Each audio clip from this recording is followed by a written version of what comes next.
ചെയ്യണമെന്ന്. ഞാൻ പറയുന്നത് ഇവർ പറയുന്നത് ഇസ്ലാം ദീനാണോ? ഇതേതാണ് മതം നമുക്കറിയുന്നില്ല. സഹോദരന്മാരെ, ഇതാ ഞാൻ പറയുന്നത്, മുജാഹിദ് പ്രസ്ഥാനം ഇവിടെ ചെയ്തുകൊണ്ടിരിക്കുന്ന ഏറ്റവും വലിയ സേവനം എന്താ? മുസ്ലിമീങ്ങളെ മുശ്രിക്കും കാഫിറുമാക്കുന്നു എന്നതാണ്. മുജാഹിദ് സാധാരണ പറയാറുണ്ട്, കേരളത്തിൽ ഞങ്ങൾ വന്നതിന് ശേഷമാണ് ഇവിടെ നവോത്ഥാനം ഉണ്ടായത്, മാറ്റങ്ങൾ ഉണ്ടായത്, പുരോഗതികൾ ഉണ്ടായത്, റോഡുണ്ടായത്, പാലമുണ്ടായത്, എയർപോർട്ട് ഉണ്ടായത് എന്നൊക്കെ മുജാഹിദ് പറയാറുണ്ട്.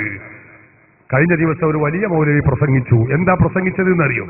കേരളത്തിൽ മുജാഹിദ് പ്രസ്ഥാനം വന്നതിന് ശേഷമാണ് ഇവിടെയുള്ള സ്ത്രീകളും പുരുഷന്മാരും ഒക്കെ അടിവസ്ത്രം ധരിക്കാൻ തുടങ്ങിയത്. അടിവസ്ത്രം എന്ന് പറഞ്ഞാൽ ഷെഡിടാൻ തുടങ്ങിയത്.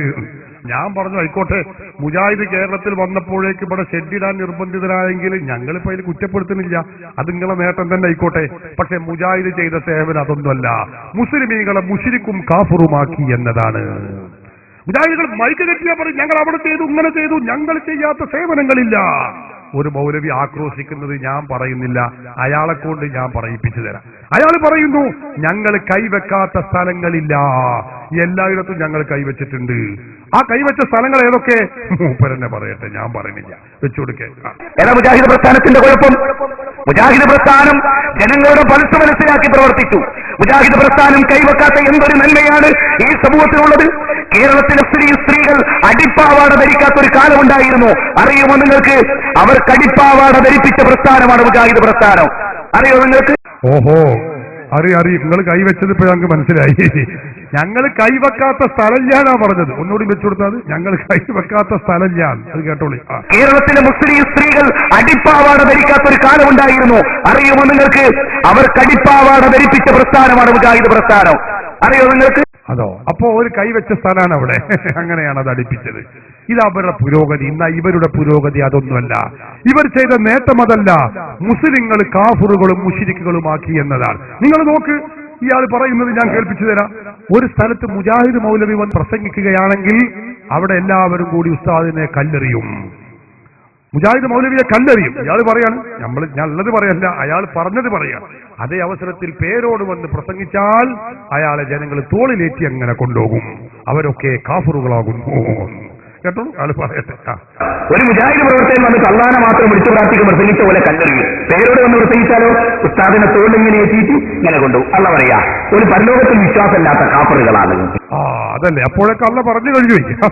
പേരോടിന്റെ തോളിലേറ്റി കൊണ്ടുപോകുമ്പോഴേക്ക് അള്ള പറഞ്ഞു പോലെ കാഫറുകളാകുന്നു. എന്ത് പറഞ്ഞിട്ടും കാര്യമില്ല. ഇതാ മുജാഹിദ് പ്രസ്ഥാനം. നിങ്ങൾക്കറിയോ ഇവർ എത്രത്തോളം പറഞ്ഞു എന്ന് ചോദിച്ചാൽ, മുജാഹിദ് മൗലവി പ്രസംഗിക്കുന്നത് ഞാൻ കേൾപ്പിച്ചു തരാം. നിങ്ങൾ നിരീശ്വരവാദിയായാലും, നിരീശ്വരവാദി പറഞ്ഞാൽ അള്ളാഹു ഇല്ല എന്ന് പറയുന്ന വർഗം, ആ വിഭാഗത്തിൽ പെട്ടുപോയാലും ശരി, നിങ്ങളാരും സുന്നിയാകരുത്. നിങ്ങൾ നിരീശ്വരവാദിയായാലും ഏതാകരുത്? സുന്നിയാകരുത്. കാരണം നിരീശ്വരവാദിയായാൽ അള്ളാഹു ഇല്ല എന്ന് പറയുന്ന വിഭാഗത്തിൽ പെട്ടുപോയ ഒരു കുറ്റമുള്ള ഉത്തരം കിട്ടുക, മൂപ്പര വിശ്വാസം. പിന്നെ സുന്നിയായ 2 കുറ്റം കിട്ടും. കേട്ടോളൂ, അയാൾ തന്നെ പറയുന്നത് കേട്ടോളൂ നിങ്ങൾ. അള്ളാഹുൽ ഭൂമിയിൽ ചെയ്യുന്ന ഏറ്റവും വലിയ കരുണ സുന്നിയാകാതിരിക്കുക എന്നുള്ളതാണ്. ഒരു മനുഷ്യനോടല്ല കാണിക്കുന്ന ഏറ്റവും വലിയ കാരുണ്യം APK സുന്നിയാകാതിരിക്കുക എന്നുള്ളതാണ്. അങ്ങനെ ഒരാൾ ആകുന്നില്ലെങ്കിൽ നിരീശ്വരവാദിയായാൽ പോലും സാധ്യതയുണ്ട്. കാരണം പിന്നെ തൗഹീദ് സ്വീകരിച്ചോ മുന്നോട്ട് പോകില്ല. പക്ഷെ സുന്നിയാകാതിരിക്കുക. അപ്പൊ കണ്ടോ, APK സുന്നി എല്ലാ 2 ഗ്രൂപ്പും പെട്ടു. ഞാൻ ഗ്രൂപ്പിന്റെ പേരിൽ ആരും മാറിക്കൊന്നും വേണ്ട. അങ്ങനെ ആരെങ്കിലും ഉണ്ടെങ്കിൽ ഒരു അടുത്തേക്ക് വന്നോളിഞ്ഞ് ദൂരെ നിൽക്കൊന്നും വേണ്ട. എല്ലാ സുന്നികളും ഇവർക്ക് കണക്കാ. എല്ലാവരും കാഫറാണ്, മുശ്രിക്കാണ്.